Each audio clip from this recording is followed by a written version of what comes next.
Good morning, church. God is good. Come on, can I hear it? God is good. And all the time.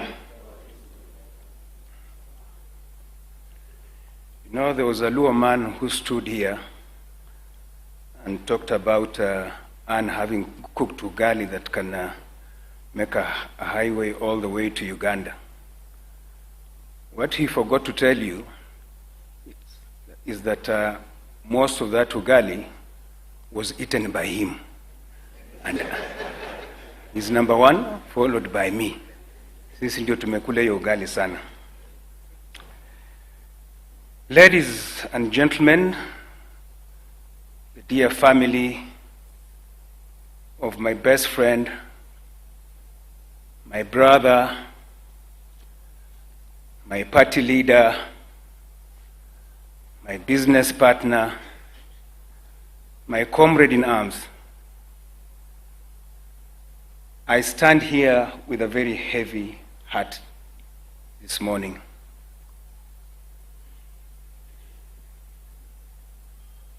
Never in my wildest imagination or dreams did I think that I'll ever stand here to eulogize my dear brother, or I would be the one chairing the committee that is organizing for his funeral. It is so hard for me, so hard, extremely hard. This death has dealt me a devastating blow. I don't even know where to start. I've lost my mentor, political mentor, my strongest pillar in politics, my strongest associate, my best friend.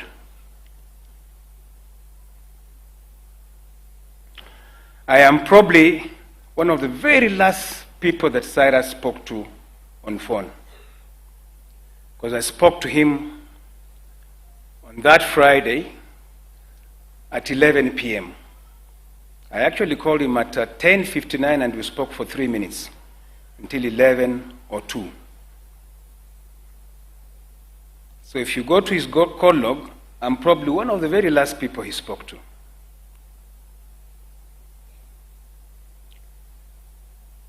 The next call that came on my phone, on the call log, was a call from my sister-in-law, Anne, telling me that Cyrus has been involved in a very bad accident in Naivasha.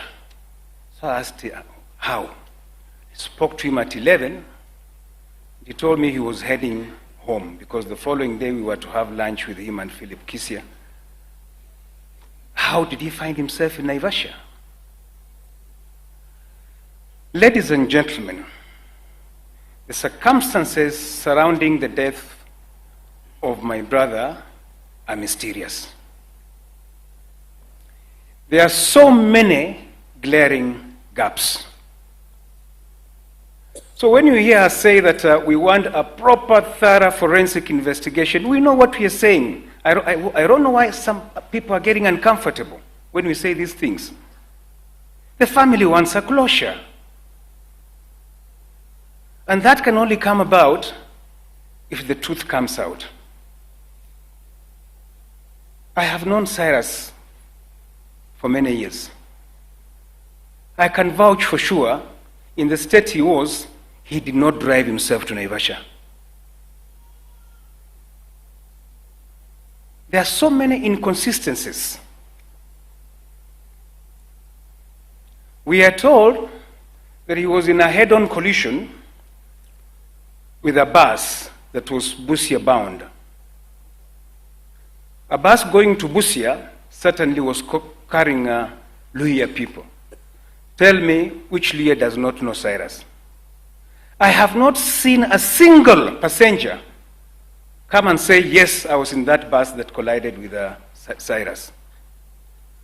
And yet we are told it has 60 passengers on board. Where are the passengers? Cyrus was driving a Mercedes-Benz, one of the latest, which I know for sure has 12 airbags. None of the airbags deployed. I'm not a forensic investigator, but we're just asking ourselves questions. Airbags will deploy when a car is in motion and the engine is running. So was this car running? Was the engine running? It was placed there to be hit?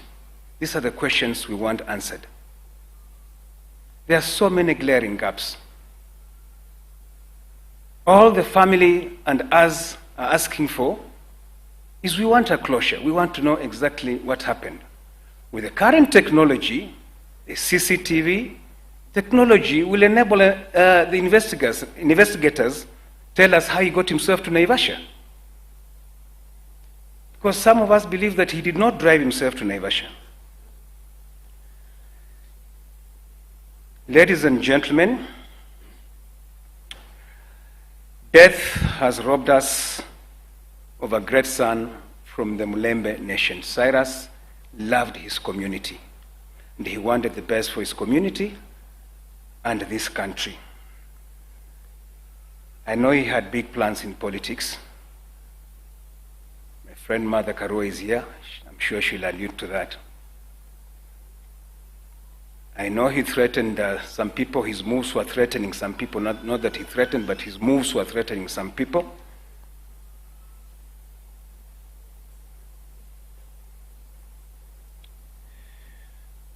We depended on him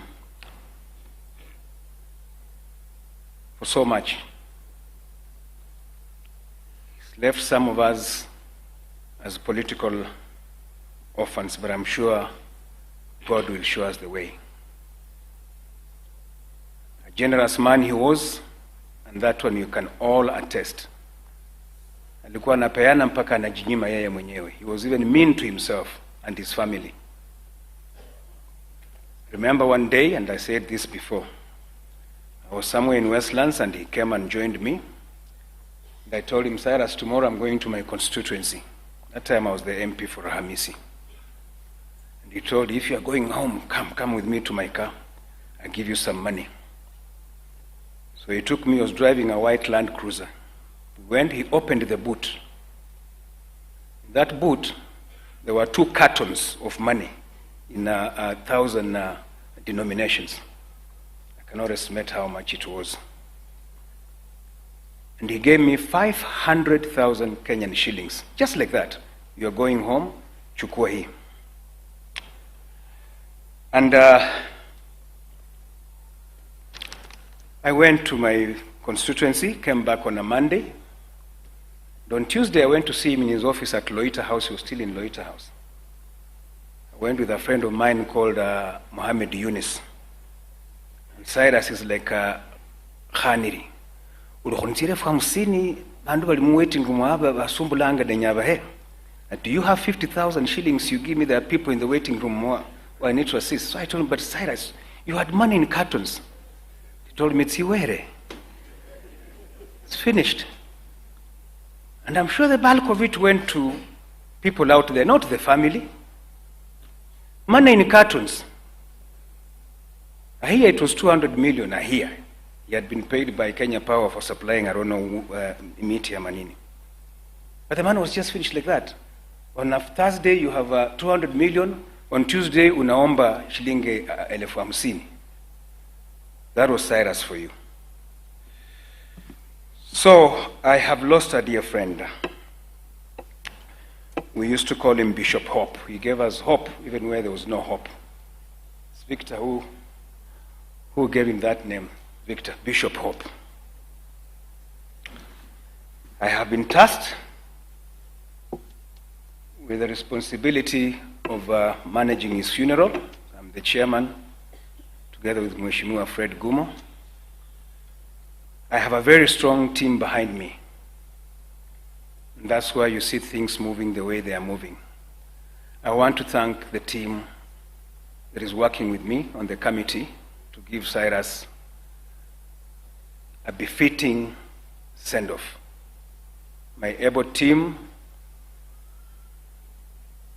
whose secretariat is headed by Kwamuchesi and And who? My friend, who? Who? John Nyongesa, sorry, John Nyongesa. My treasurers are Sonia, Jirongo, and Regan, doing a great job. Thank you so, so much for the good job that you're doing. I will end there. It is very difficult. And we will not stop asking the questions we've been asking until we get the answers. Fare thee well, my beloved dear friend. On behalf of myself, the entire Nicodemus Khaniri family and my families, Anne, Kanini, Christine, Nyokabi, and Anne Lanoi, together with your children, my beloved sisters, the sisters to Jirongo, Mzee Alufayo, our elder brother, Poleni, be strong. My promise to you is that we will never abandon you. We will be with you all through. We will try to complete the things that we had started with Cyrus for the benefit of his family.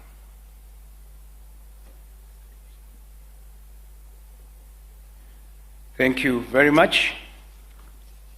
Fare thee well till we meet again. Asanteni.